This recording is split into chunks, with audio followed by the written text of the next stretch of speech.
este día. Abramos los ojos y disfrutemos de Él. Al mismo tiempo que recordamos aquella noche cuando agonizaba tu corazón en Getsemaní, preparándote para enfrentar la cruz y saliendo victorioso. En esta noche, que aquella fortaleza que recibiste de tu Padre, la recibamos también al escuchar tu voz, al escuchar tu palabra. Habla a nuestros corazones. Necesitamos de tu consuelo. Necesitamos escuchar la esperanza que hay en ti. Te lo suplicamos en el nombre de Jesús. Amén. Puede ocupar su lugar.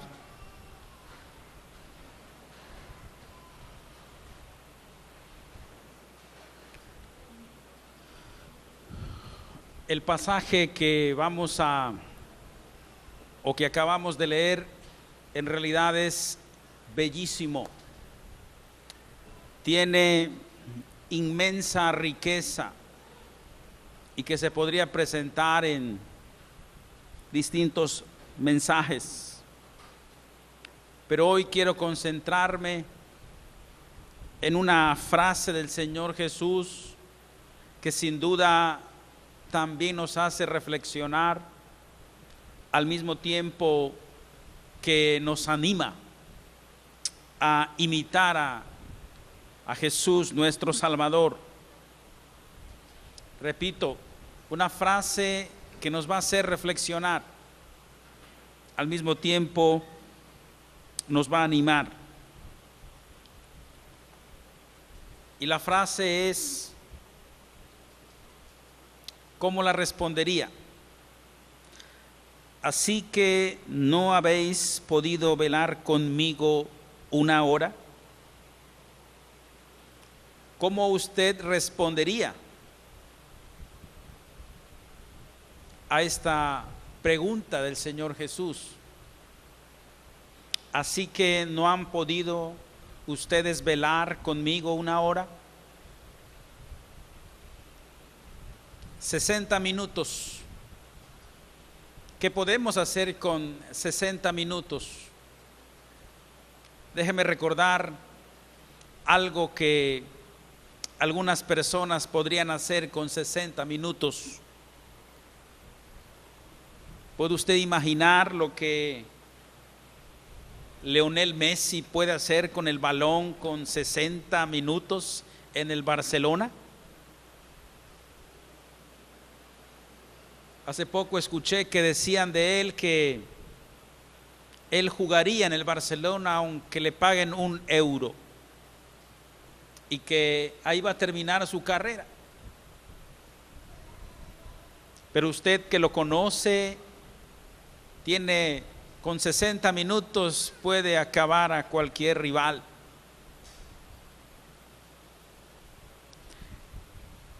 ¿Qué podría hacer con 60 minutos un niño en una dulcería? ¿Lo imagina?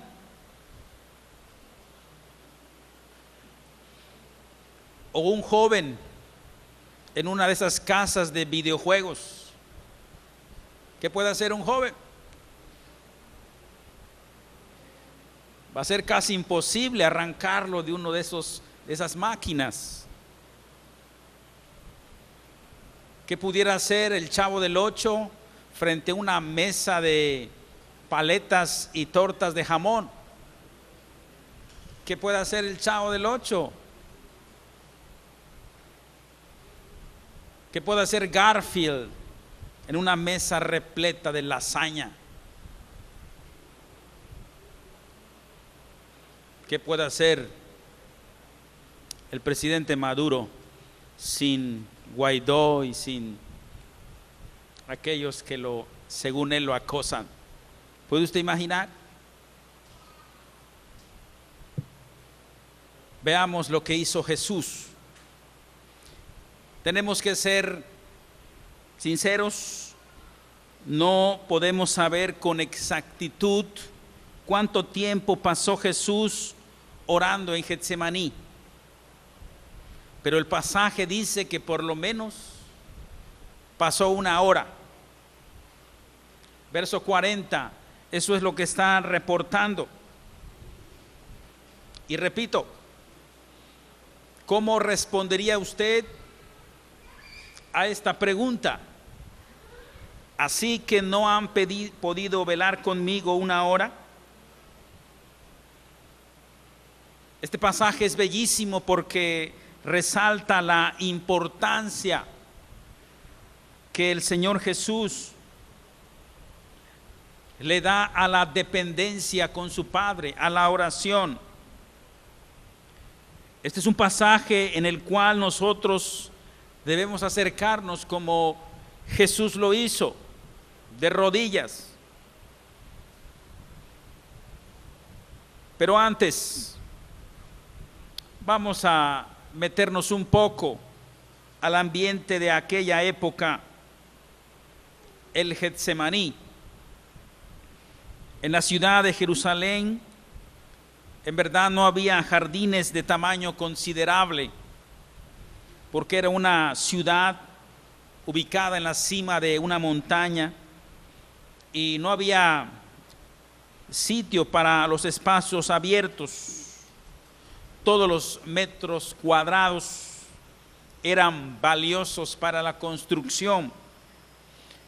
Solo los ciudadanos pudientes tenían sus jardines privados en las laderas de las montañas. Otra cosa que sorprende, Jesús, sobre todo los pasajes que leemos comúnmente en esta época, nos reporta que tenía amigos. Mencionaremos algunos. Por ejemplo, estaba el que le prestó el asno para hacer la entrada triunfal que recordábamos el domingo pasado. Estaba también otro de sus amigos, aquel que le prestó el aposento alto donde celebró la última cena. Y por supuesto, ahora se infiere que otro amigo le prestó el huerto del Monte de los Olivos para que se retirara a orar. Y solo para recordar, la palabra Getsemaní quiere decir molino de aceite o prensa de aceite. Era un lugar solitario, por cierto, uno de los favoritos de Jesucristo y sus discípulos, y fue el escenario de la agonía que reporta este pasaje, al mismo tiempo que fue el lugar de la traición de Judas y por supuesto de su arresto. En esta ocasión el pasaje dice que llevó consigo a los 3 discípulos que habían estado con él en el monte de la transfiguración. Y fue en este lugar donde el Señor Jesús oró, o más bien donde se debatió en oración. Ahora bien, al contemplar con reverencia la batalla de su alma en el huerto, vemos algunas cosas que sobresalen de él y que sin duda nos traen fortaleza también a nosotros. En primer lugar, podemos ver su agonía. Dice el verso 37 y 38, y tomando a Pedro y a los 2 hijos de Zebedeo, comenzó a entristecerse y comenzó a angustiarse, y el calificativo está aquí, dice, y en gran manera. Entonces Jesús les dijo, lo repite, mi alma está muy triste hasta la muerte. Quedaos aquí y velad conmigo. ¿Puede usted imaginar esto? El Hijo de Dios con el rostro diferente, con el rostro angustiado, entristecido y en gran manera. ¿Por qué? Porque estaba seguro que la muerte estaba a centímetros de él. Es más, podía sentir su fétido olor. ¿Quién quisiera morir a los 33 años aproximadamente? Y menos en una cruz. La salvación del mundo estaba, por decirlo de una manera, en peligro en el huerto de Getsemaní. ¿Qué hubiera pasado si él hubiera vuelto atrás? El propósito de Dios se hubiera frustrado. Y dice el pasaje que se notaba la agonía del Señor. Esta era la última carta de Satanás, llevarlo al Gólgota y ahí matarlo. Pero para el Señor Jesús, en este momento, lo único que él sabía era que tenía que seguir adelante. Y lo que le esperaba adelante era la cruz. ¿Puede usted ver la agonía del Salvador? ¿Puede usted ver la angustia en su rostro?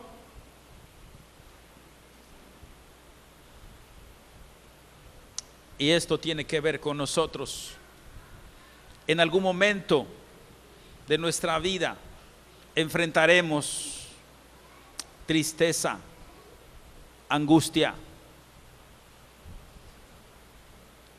Como nos compartían nuestros hermanos, es triste ver a nuestros familiares enfermos en la cama de un hospital, y eso trae a nuestro corazón preocupación, angustia.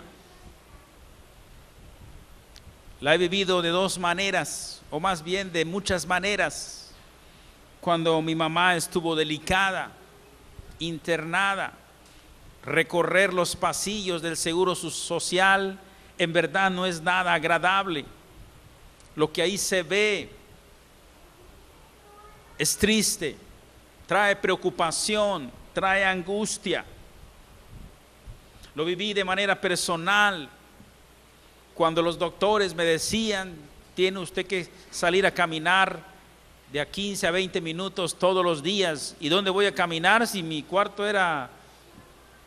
No, tiene que recorrer los pasillos. Y en verdad no es nada agradable recorrer los pasillos del Seguro Social. Las imágenes que ves ahí son de tristeza, son de angustia. Gente lastimada, gente con máquinas, con tubos. En verdad, esto trae angustia.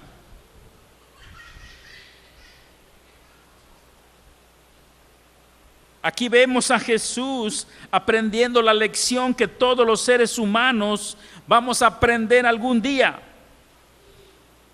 Aceptar aquellas cosas que no vamos a poder comprender.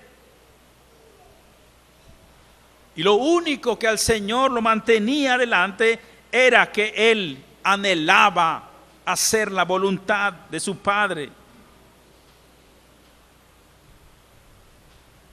Repito, a todos en algún momento se nos permitirá enfrentar cosas que no vamos a entender. Y es entonces donde nuestra fe es desafiada hasta el límite. Pero es también un buen aliciente recordar que Jesús también enfrentó una situación similar y salió victorioso. Alguien dijo acertadamente: el que no haya sido tentado no puede entrar en el reino del cielo. Es decir, cada persona tiene su propio Getsemaní y cada persona tiene que aprender a decir: Señor, hágase tu voluntad. Como siempre hemos comentado,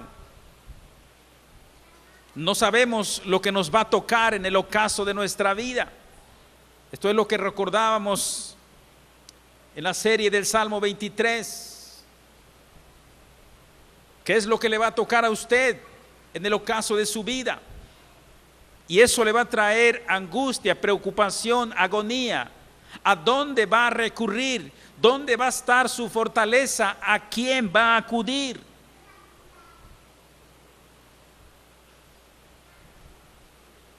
Hay que hacer una aclaración. La agonía que Jesús experimentó no estaba relacionado en nada al temor a la muerte física. Y es aquí lo impresionante. Él no le tenía miedo a los clavos. Él sabía que iba a haber una separación con su Padre a causa de nuestros pecados.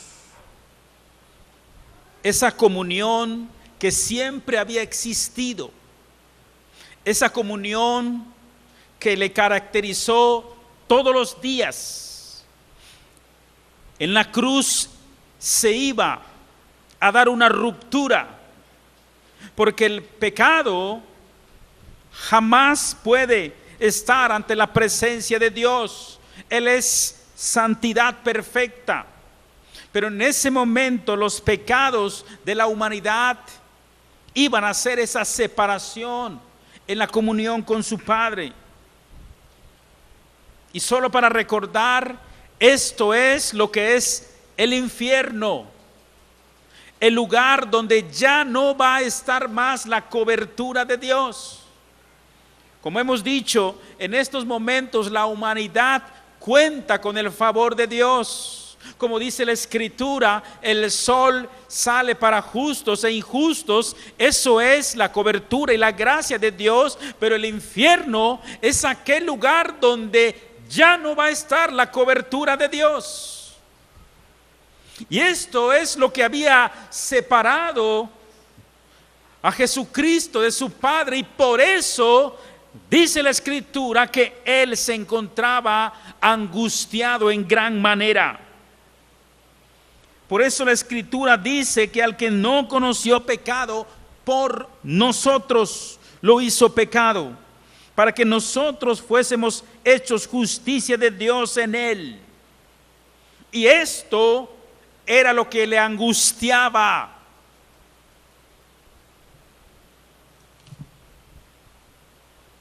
Pero no solamente vemos la angustia del Salvador, sino también vemos su soledad.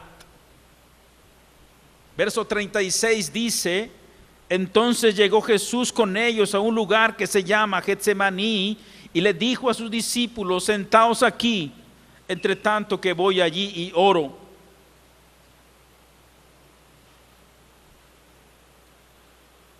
Al inicio del pasaje dice que llevó a todos, pero después de esos 12 agarra 3. Dijo Jesús: estos no me van a fallar. Al rato, cada quien parecían cafeteras, ¿verdad? Durmiendo. Así que le vuelvo a hacer la pregunta de al principio: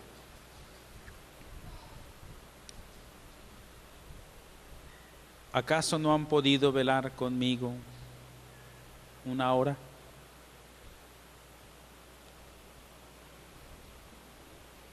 Jesús tuvo que enfrentar esta batalla solo.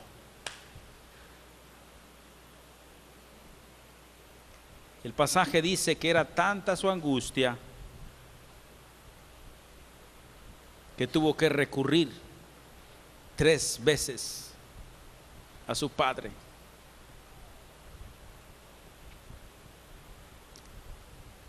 Como dije al principio, el pasaje es bellísimo y pudiéramos detenernos en muchos aspectos. Por ejemplo, Lucas reporta que, y estando en agonía, oraba más intensamente, y era su sudor como grandes gotas de sangre que caían hasta la tierra.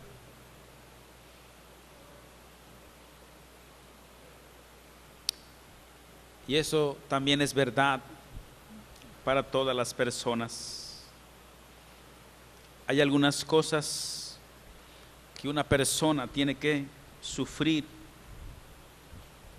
y algunas decisiones que una persona tiene que tomar completamente solo.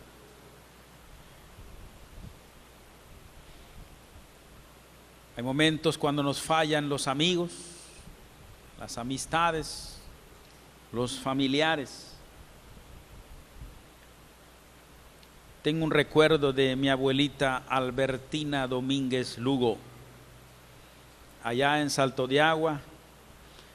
Tendría yo escasos 10, 12 años, y recuerdo como si fuera ayer sus manos suavecitas. Y recuerdo que se sentaba en la sala y le daba yo el beso de las buenas noches o días, lo que sea, y me decía: ¿eres tú, Chusito? Me decía. Sí, abuelita, soy yo. Siéntate a mi lado. Pues la primera vez lo hice rapidísimo, ¿verdad? Y me senté a su lado de mi abuelita. Cuando me agarró mi mano, y ahora cómo me escapo de aquí. No te soltaba la mano. Y me quería yo mover y me apretaba. ¿Por qué estoy mencionando esto? Se sentía sola. Yo que podía platicar con 12 años y ella 90. No había. Yo ya quería ir a jugar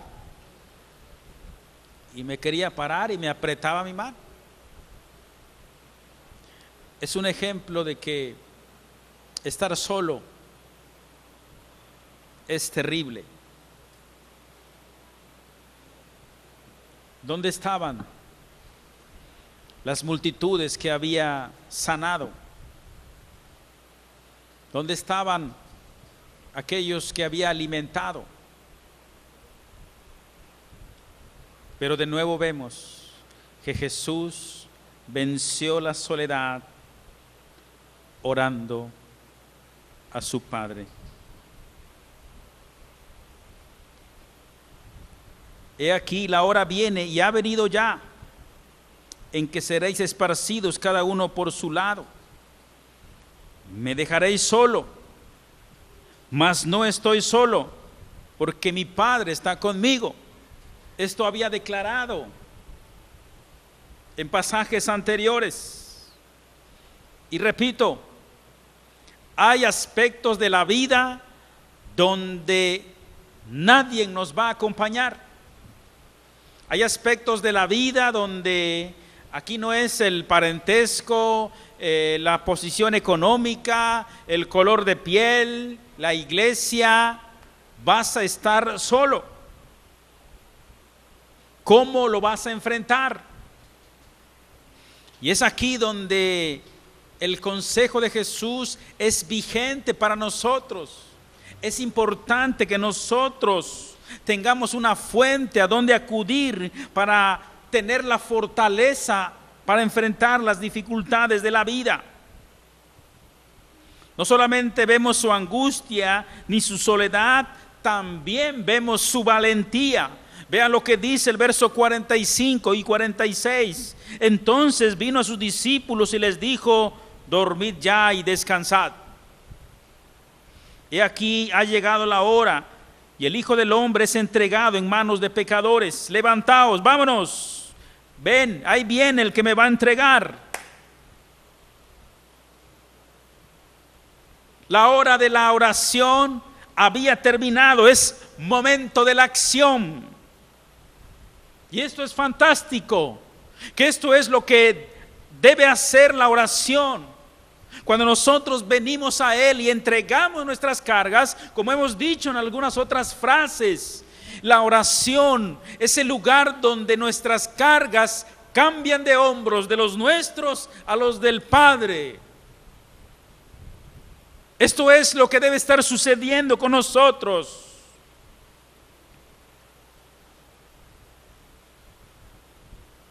Jesús se levantó de su posición arrodillada para emprender la batalla de la vida, de la redención. En la oración, una persona se arrodilla delante de Dios para poder estar erguido ante los hombres y ante las circunstancias de la vida. En la oración, una persona entra en el cielo para poder resistir las batallas en la tierra. Jesús logró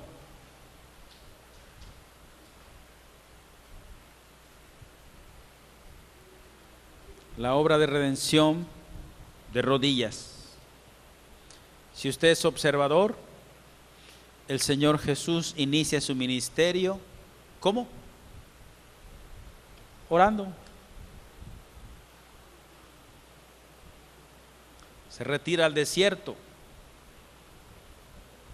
Jesús eligió a sus discípulos, ¿cómo? Orando. Jesús basó su obra de redención en la comunión con su Padre, orando.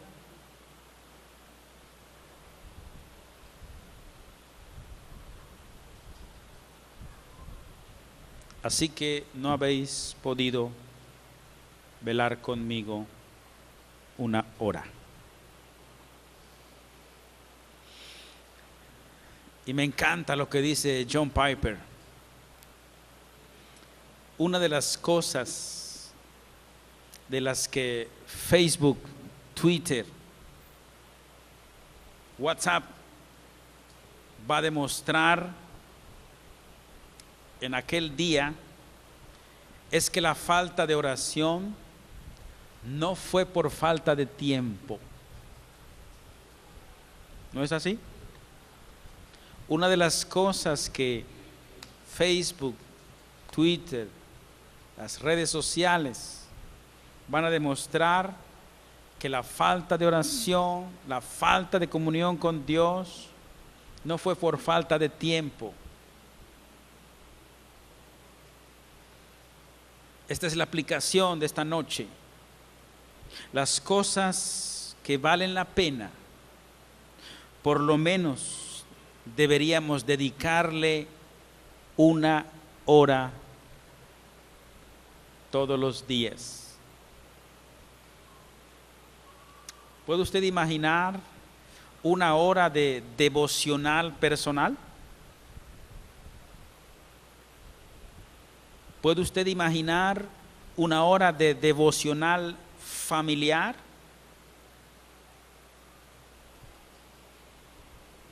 ¿Puede usted imaginar una hora de lectura? Con una hora de lectura, usted se lee fácilmente 3 o 4 libros del Nuevo Testamento. Con una hora se lee un evangelio. ¿No es así? Con una hora que usted entregue al Señor, alguien puede encontrar consuelo. Hay enfermos que visitar, Hay hospitales donde puede usted llevar un sándwich. Con una hora entregada al Señor, alguien pudiera detenerse de pecar. Con una hora entregada al Señor, alguien a través de su mediación pudiera reconciliarse con su prójimo. Con una hora entregada al Señor, alguien podría recobrar fuerzas para continuar la batalla de la fe. Con una hora entregada al Señor, alguien podría conocer a Cristo. Alguien podría ser invitado. Alguien podría tomarse un café con usted para platicar de la fe. Con una hora entregada al Señor, alguien podría ser rescatado de las garras del infierno. Con una hora de comunión con su Padre, Jesús se preparó para ir al Gólgota y redimir al mundo. Es más, con una hora de su tiempo que usted apartó hoy, usted está invitado a la mesa esta noche.